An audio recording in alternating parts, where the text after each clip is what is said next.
নরসিংদীর মনোহরদীতে জুলাই গণ অভ্যুত্থান দিবস উপলক্ষে বর্ণাঢ্য বিজয় র্যালি অনুষ্ঠিত হয়েছে। মঙ্গলবার সকালে উপজেলা বিএনপির আয়োজনে একটি বর্ণাঢ্য বিজয় র্যালি বের হয়ে মূল শহর প্রদক্ষিণ শেষে মনোহরদী সরকারি হাসপাতালের সামনে গিয়ে শেষ হয়।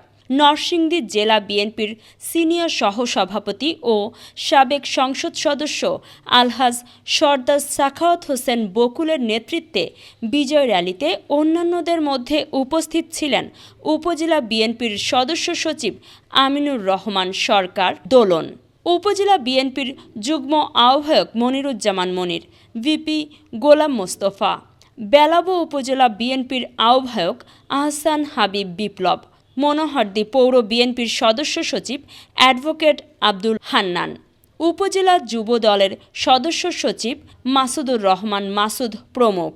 এ সময় উপজেলা বিএনপি ও অঙ্গ সংগঠনের নেতৃবৃন্দ সহ সর্বস্তরের জনগণ স্বতঃস্ফূর্তভাবে র্যালিতে অংশগ্রহণ করেন।